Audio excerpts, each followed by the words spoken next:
विकासुर ने भगवान शंकर की आराधना करने का फैसला किया और हिमालय के केदार क्षेत्र में जाकर आराधना करने लगा।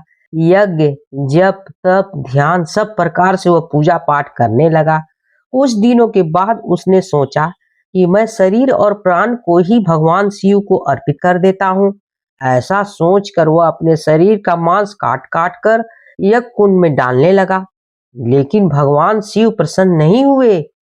परेशान होकर एक दिन उसने अपना शीश काट कर भगवान शिव को अर्पित करने का फैसला किया। स्नान ध्यान कर जैसे ही उसने खग्गड़ उठाकर अपना सिर काटना चाहा कि भगवान शंकर प्रकट हो गए।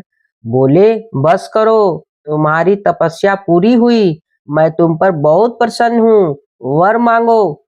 विकासुर हाथ जोड़कर भगवान शिव से बोला, आप मुझे ऐसा वर दीजिए कि मैं जिस प्राणी के सिर पर अपना हाथ रख दूं, उसकी तुरंत मृत्यु हो जाए, वो भस्म होकर जल जाए।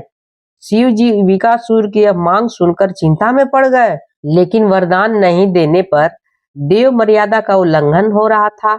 शिव जी विकासुर से बोले कि तुम्हारी तपस्या व्यर्थ नहीं जाएगी, तुमने मुश्किल वरदान की कामना से तपस्या की थी, इसलिए तुम्हें तपस्या कठिन करनी पड़ी है। जाओ, जैसा वर चाहते हो वैसा ही मिलेगा।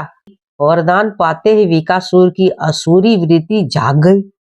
उसने कहा कि प्रभु, आपका यह वरदान सत्य है या नहीं, इसकी परीक्षा लेना चाहता हूँ, इसलिए पहले आपके सिर पर ही अपना हाथ रख कर देखना चाहता हूँ कि इस वर में कितना सत्यता है। भगवान शंकर ने सोचा कि यह राक्षस कुछ भी नहीं सुनेगा। जब विकासुर शिव जी के सिर पर हाथ रखने के लिए आगे बढ़ा तो वह वहां से भागने लगे। इस पर विकासुर का क्रोध और भी बढ़ गया। वह पीछा करते हुए चिल्लाया कि महर्षि नारद की तरह आपने भी मुझसे छल किया है। वरदान की परीक्षा से डरकर क्यों भाग रहे हो शिव? शिव जी भूमंडल छोड़कर देवलोक तक भागते रहे और विकासुर भी उनका पीछा करता रहा। अंत में भगवान शिव विष्णु लोक पहुंचे और विष्णु जी की अपनी सारी परेशानियां बताई। विष्णु जी ने हंसकर कहा कि कुछ भी हो, आपके वरदान की सत्यता का सिद्ध करनी ही होगी। भगवान विष्णु ने अपना ब्रह्मचारी का रूप धारण किया और विकासुर की ओर चल पड़े। भगवान विष्णु को जब विकासुर आता हुआ दिखाई दिया तो उन्होंने आगे बढ़कर उन्हें प्रणाम किया। उन्होंने विकासुर से कहा कि असुर राज कहाँ भागे जा रहे हैं? लगता है कि आप बहुत थक गए हैं, शरीर को थोड़ा आराम दे दीजिए। आप सब प्रकार से सामर्थ हैं, फिर भी मेरे योग कोई काम हो तो बता दीजिए। अक्सर लोग अपने मित्रों और सहायकों से ही अपना काम पूरा करा लेते हैं। एक तेजस्वी ब्रह्मचारी की बात सुनकर विकासुर ने शिव के वरदान और उनकी परीक्षा वाली बात बताई। इस पर ब्रह्मचारी विष्णु जी हंसे और कहे, तुम किसके वरदान की परीक्षा लेना चाहते हो? शिव जी का तो अपना कोई घर ही नहीं है, वह खुद भूत प्रेतों के साथ घुमा करते हैं और उन्हीं के साथ रहते हैं। वह भला किसी को क्या वरदान देंगे? वर देने वाले तो ब्रह्मा और विष्णु जी हैं। हाँ, उन्हीं के पास जाते, उन तुम्हारा जल्दी से काम हो जाता। विष्णु जी ने विकासुर से कहा कि तुम्हें वरदानी होना था तो ब्रह्मा और विष्णु की आराधना करनी चाहिए थी। शिव जी के पीछे बेकार दौड़ रहे हो। वरदान देने वाला तो खुद इतना शक्तिशाली होता है कि उसके वरदान का असर खुद पर नहीं हो सकता है। उन्होंने तो तुम्हें झूठ मूठ का वरदान दिया है, तुम्हारी तपस्या बेकार चली गई है। ब्रह्मचारी की बात सुनकर विकासुर निराश हुआ, उसका मनोबल टूट गया। वह कहने लगा कि मुझे तो देवर्षि नारद ने शिव की आराधना करने को कहा था। वेशधारी विष्णु ब्रह्मचारी ने कहा कि तुमने नारद मुनि पर भरोसा कर लिया।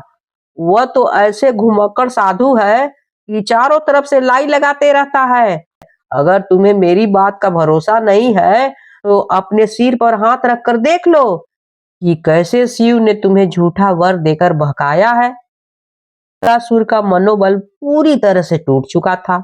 उसे ब्रह्मचारी की बात पर भरोसा हो गया। शिव जी ने उसके साथ छल करके झूठा वरदान दिया है। उसका विवेक नष्ट हो गया। उसने वरदान की सत्यता का परीक्षण करने के लिए अपना हाथ ही अपने सिर पर रख लिया। सिर पर हाथ रखते ही भयंकर अग्निपुंज प्रकट हुआ और विकासुर उसमें भस्म हो गया। भगवान शिव, विष्णु जी और विकासुर की इस कहानी में जीवन का अहम सार छुपा है और पाने वाला का कृतघ्न होकर दाता को ही संकट में डालने का ऐसा ही नतीजा होता है। कृतघ्नता के उन्माद में बुद्धि विवेक नष्ट हो जाता है और उपलब्धि ही विनाश का कारण बन जाता है। अगर कहानी अच्छी लगी हो तो please like share and subscribe तो कर ही दीजिएगा, भूलने की तो बात ही नहीं है। मैं आपको एक भक्ति कहानी सुनाने जा रही हूँ। भस्मासुर एक महापापी असुर था। उसने अपनी शक्ति बढ़ाने के लिए भगवान शंकर की घोर तपस्या की और उसने अमर होने का वरदान मांगा। लेकिन भगवान शंकर ने कहा कि तुम कुछ और मांग लो। तब भस्मासुर ने वरदान मांगा कि मैं जिसके भी सिर पर हाथ रखूं वह भस्म हो जाए। भगवान शंकर ने कहा तथास्तु। भस्मासुर ने इस वरदान को मिलते ही कहा, भगवान क्यों न इस वरदान की शक्ति का परख किया जाए। तब वह स्वयं शिव जी के सिर पर हाथ रखने के लिए दौड़ा।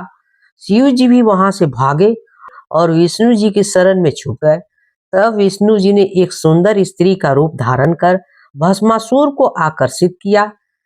भस्मासुर शिव को भूलकर उस सुंदर स्त्री के मोह पास में बंध गया। मोहिनी स्त्री रूपी विष्णु ने भस्मासुर को खुद के साथ नृत्य करने के लिए प्रेरित किया। भस्मासुर तुरंत ही मान गया। नृत्य करते समय भस्मासुर ने मोहिनी की तरह नृत्य करने लगा और उचित मौका देखकर विष्णु जी ने अपने सिर पर हाथ रखा। शक्ति और काम के नशे में चूर भस्मासुर ने जिसकी नकल की, भस्मासुर अपने ही प्राप्त वरदान में जलकर राख हो गया। अगर कहानी अच्छी लगी हो तो please like share and subscribe तो कर ही दीजिएगा, भूलिएगा बिल्कुल ही नहीं।